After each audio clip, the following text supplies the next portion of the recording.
그리스도인들이 복음 전파 시 가장 많이 인용하는 문구가 바로 오늘 말씀입니다. 주 예수를 믿으라. 그리하면 너와 내 집이 구원을 얻으리라.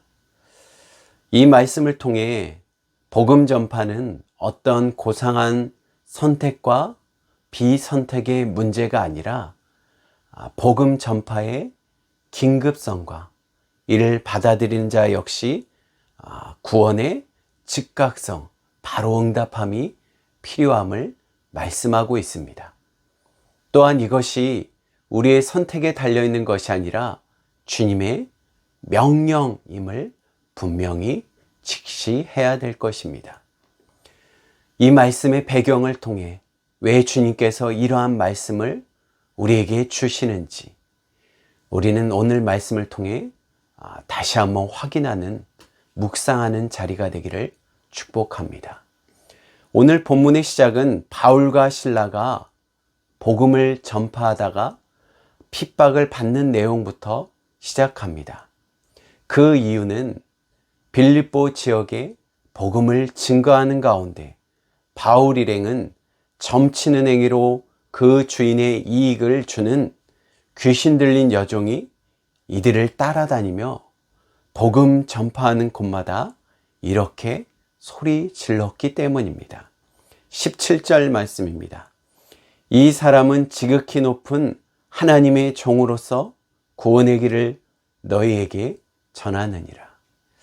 귀신 들린 여종이 아마 유명한 자였던 것 같아요. 이 자가 이들은 지극히 높으신 하나님의 종이며 구원의 길을 당신들에게 알려주니 잘 들으시오 라고 말했다는 것. 어떻게 보면 그 지역의 사람들에게 복음을 증거하는데 더 유리하지 않았을까요? 아마 사도 바울이 이러한 소리를 들었을 때 그래 내가 주의 종이지 많은 사람에게 더 알려지는 기회가 되지 않았을까요?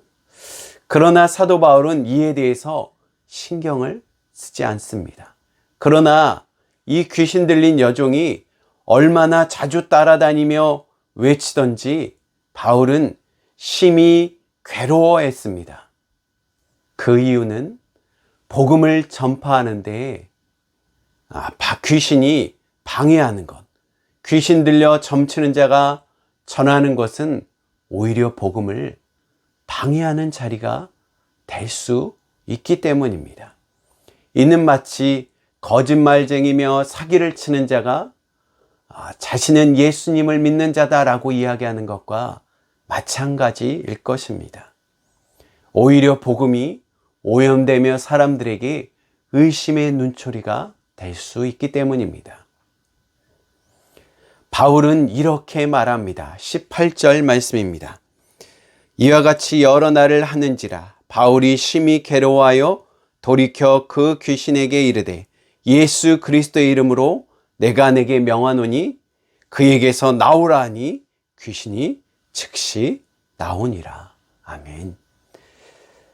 예수님의 이름으로 이 귀신 들린 자의 귀신을 즉각 쫓아냈다는 것입니다. 주님의 이름으로 귀신 들려 끌려다니던 여종의 비참한 모습. 우리는 거라사 광인, 귀신 들린 광인의 모습을 통해 귀신 들린 자의 비참함을 볼 수가 있습니다. 그는 쇠사슬에 매여 사람들에게 의해 쇠사슬에 매여 있고 무덤에서 거주하며 밤낮 소리 지르며 쇠사슬로 자기의 몸을 상처 입히는 삶. 그리고 괴성을 지르며 귀신에게 이끌려 막 여기저기 그야말로 미친 사람처럼 돌아다니는 그의 모습. 사람들은 그를 귀신 들린 자, 저주받은 자라고 이야기하며 그를 회피하며 만나지 않는 모습. 외롭고 참으로 괴로운 비참한 삶의 모습이 바로 누가복음 8장에 나타나 있습니다. 더 놀라운 것은 이러한 귀신 들린 여종을 주인이 이익을 위해 계속 사용하였다는 것입니다. 이익이 끊어지자 여종의 주인은 바울과 실라를 붙잡아 관리들에게 끌고 가 모함의 말을 합니다. 20절입니다. 상관들 앞에 데리고 가서 말하되 이 사람이 유대인인데 우리의 성을 심히 요란하게 하며 로마 사람인 우리도 우리가 받지도 못하고 행하지도 못한 풍속을 전한다 하거늘. 이 성을 심히 요란하게 한다. 복음을 증거하는 가운데 심히 요란하게 한다라는 거짓된 모함을 하고 있죠. 실상은 자신의 이익과 관련된 일이 끊어졌기 때문입니다. 복음의 전파의 긴급함과 급박성의 이유는 바로 사단의 지배 아래에 있는 자들, 죄 아래에 있는 인생의 비참함 때문입니다. 나아가 이러한 사람들을 괴롭히며 오히려 이익의 도구로 사용하는 세력들로 악행은 이러한 삶을 더 비참하게 합니다. 귀신 들린 여종의 주인은 자신의 수익, 이익이 끊어지자 거짓으로 고발하며 결국 바울과 실라는 폭행을 당하고 옥에 갇히게 되는 신세가 됩니다. 22절, 23절 말씀입니다.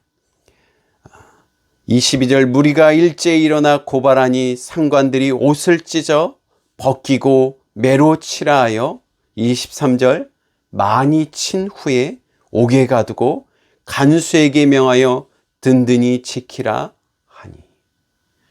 복음을 증거하는 가운데 바울과 실라는 오히려 모함을 받고 사람들에게 몰매를 맞으며 폭행을 당하며 많이 친 후에 감옥에 갇혀 양발에는 수갑을 차고 있는 모습을 보게 되죠.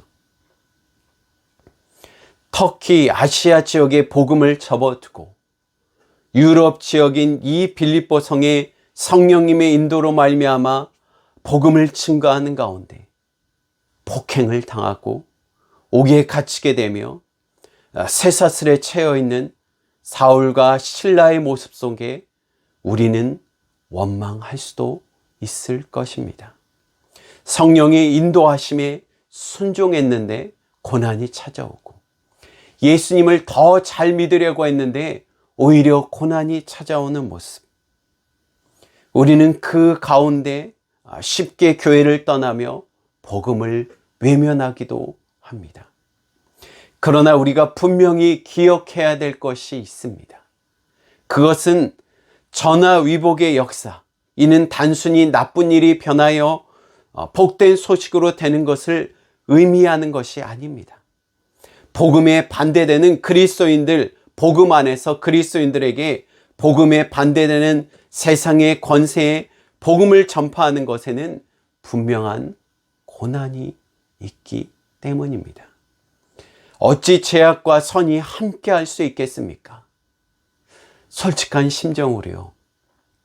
우리 그리스도인들이 복음을 전파하며 말씀대로 살아가며 고난이 없는 이유가 무엇일까요? 저는 우리의 가슴에 손을 얹고 신앙과 양심에 따라 주님을 정말로 섬겼는지 돌아보는 자리가 되기를 축복합니다. 우리가 고난을 회피하였기 때문이죠. 우리의 삶에 복음으로 인하여 또한 주님의 말씀을 대로 살아가는 가운데 고난이 없다면 그것은 주님의 말씀 따라 제대로 신앙생활을 하고 있지 않기 때문이라는 것입니다. 복음으로 인한 고난, 믿음으로 인한 고난은 바로 주님을 믿는 자의 확실한 증거입니다. 우리 주님도 이렇게 말씀하셨습니다. 요한복음 15장 19절 말씀입니다. 너희가 세상에 속하였으면 세상이 자기의 것을 사랑할 것이나 너희는 세상에 속한 자가 아니요 도리어 내가 너희를 세상에 택하였기 때문에 세상이 너희를 미워하느니라. 주님의 말씀에 따라 살아간다는 것, 그것은 세상과 완전히 다르게 살아간다는 것이죠. 그러므로 이러한 고난은 그리스도인들에게 당연히 찾아온다는 사실을 잊지 말아야 될 것입니다. 바울과 실라는 이를 알기에 오히려 두려워하지 않고 원망하지 않고 기도하며 찬양하였습니다. 25절 말씀입니다. 한밤중에 바울과 실라가 기도하고 하나님을 찬송하며 제수들이 듣더라. 우리가 오해치 말아야 될 것은 바울과 실라는 하나님께서 구해 주실 거야 라는 믿음으로 그 믿음 안에 갇혀 있는 것이 아니라 넘어서 그 믿음을 넘어 주를 위한 고난, 주를 위한 이러한 모든 고난을 받기를 주저하지 않았다는 것입니다. 두려워하지 않았다는 것이죠. 오히려 힘을 다해 기도하며 찬양하였다는 것입니다.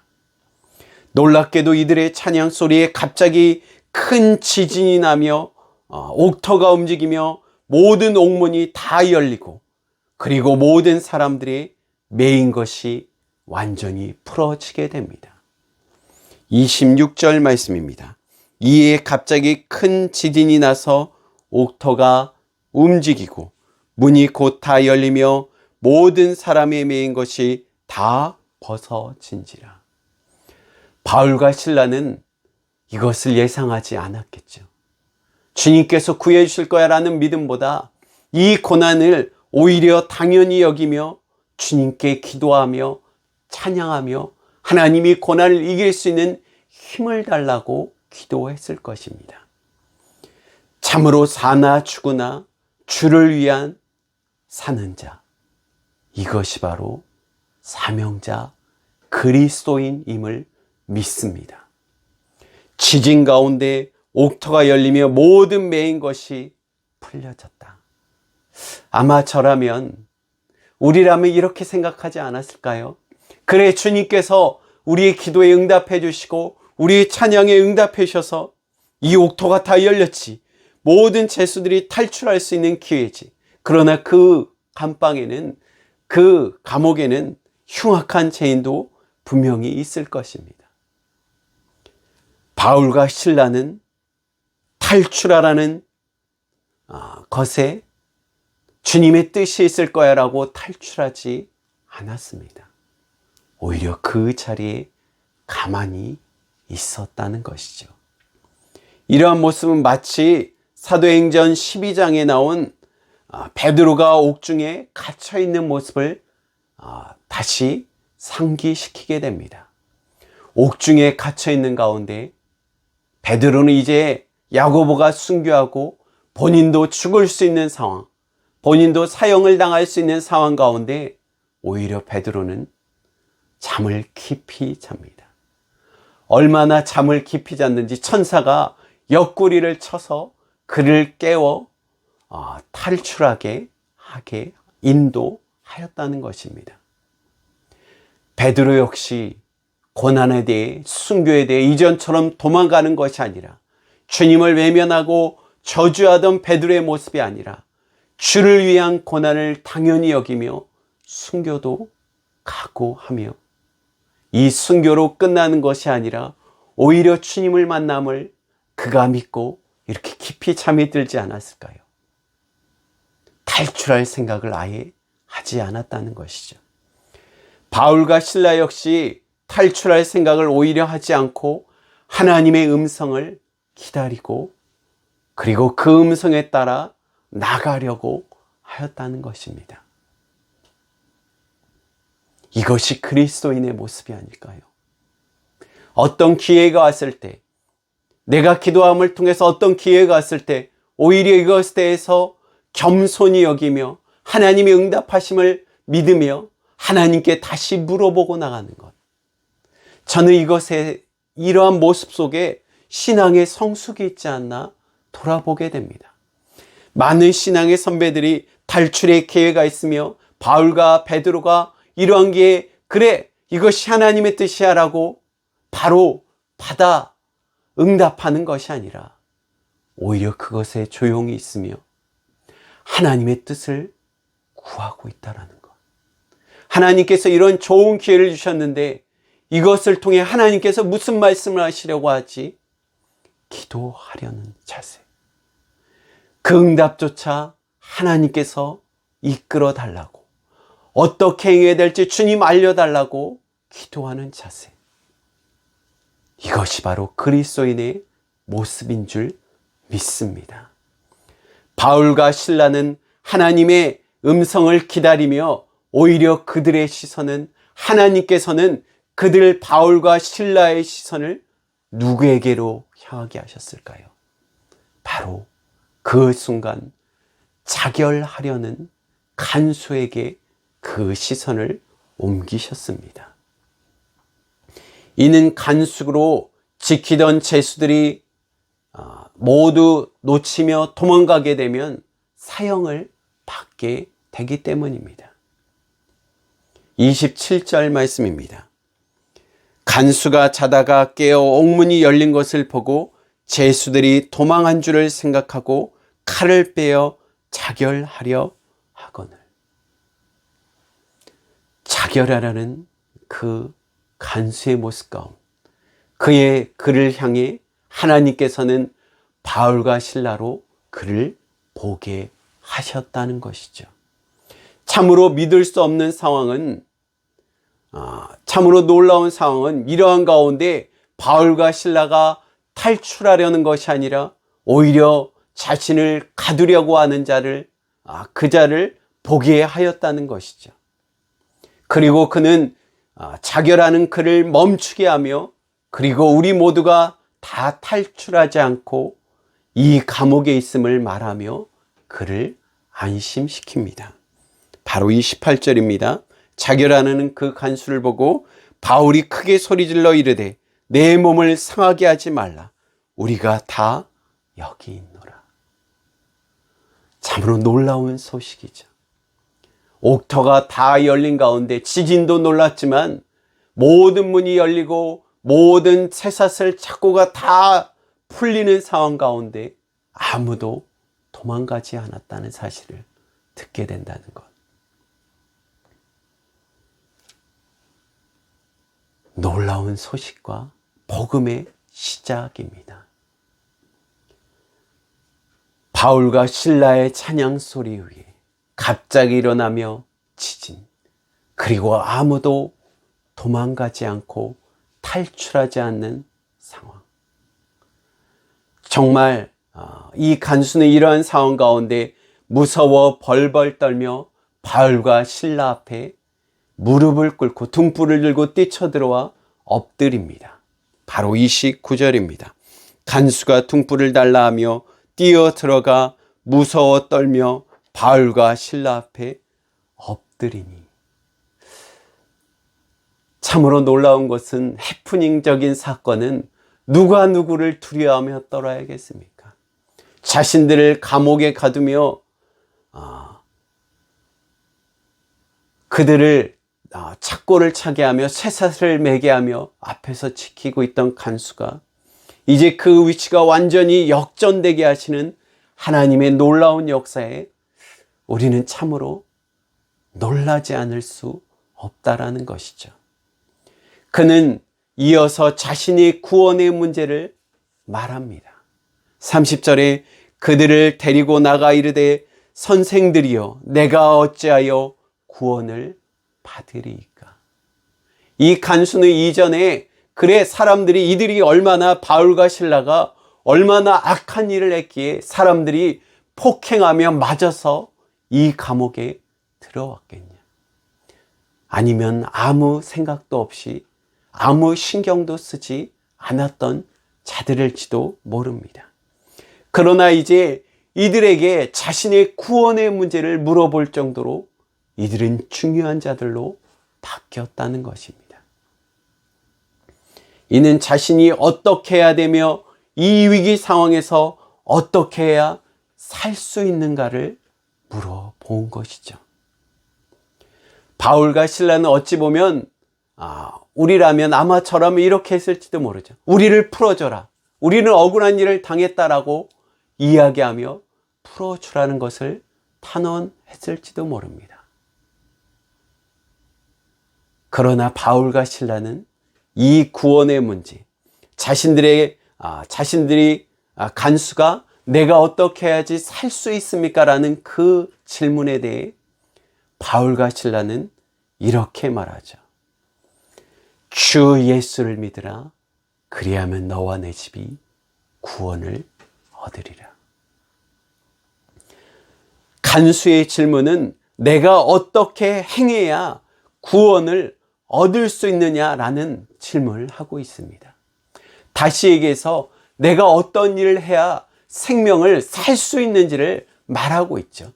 여기서 우리는 구원의 문제가 바로 생명의 문제이기 때문에 긴급하며 급박하다라는 것입니다. 단순히 선택하고 선택하지 않는 문제가 아니라 구원의 문제는 생명의 문제이기 때문이죠. 그러나 이 생명의 문제에 대해 어떻게 행해야 구원을 받는다는 것, 이것은 잘못된 질문이라는 것이죠.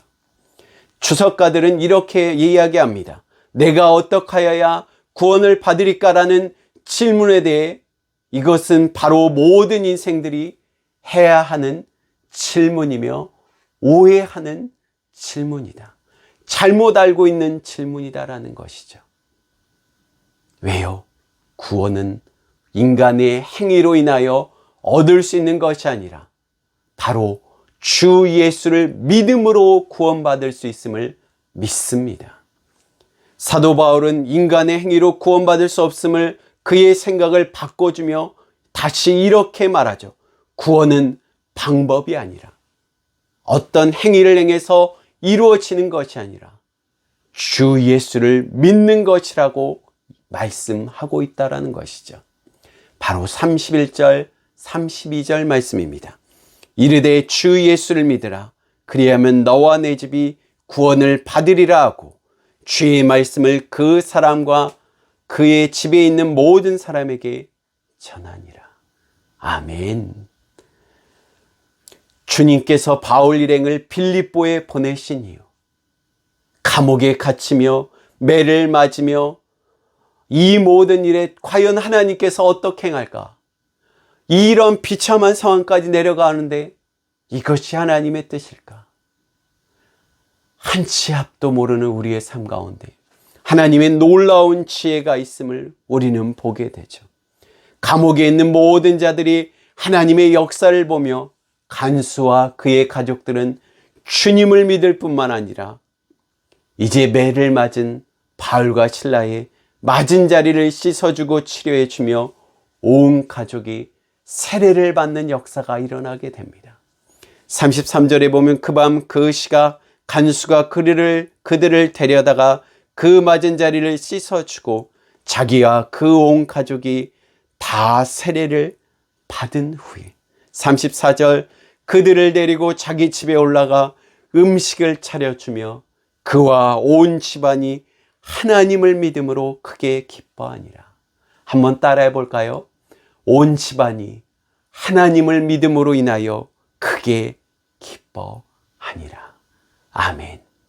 복음의 놀라운 역사, 긴급한 역사, 비참한 삶 가운데 죽을 수밖에 없고 어떻게 살아야 될지 모르는 그들에게 생명의 구원의 복음, 기쁨으로 다시 회복되는 역사, 이것이 바로 복음을 증거하는, 긴급하게 증거해야 될 이유임을 믿습니다. 말씀을 정리하면서요, 우리가 있는 그곳이 바로 사역지라는 사실입니다. 그 누구도 갈 수 없는 곳, 여러분이 있는 직장과 학원과 학교 등등 이 모든 것에 보낸 이유는 바로 복음 전파 때문이라는 사실입니다. 그 일에 당신을 선교사로 보내주셨다는 것이죠. 마치 사도 바울과 실라를 이 감옥으로 가서 감옥에서만 만날 수 있는 자들, 죄수들과 이 간수와 그 가족들에게 복음을 증거한 것처럼요.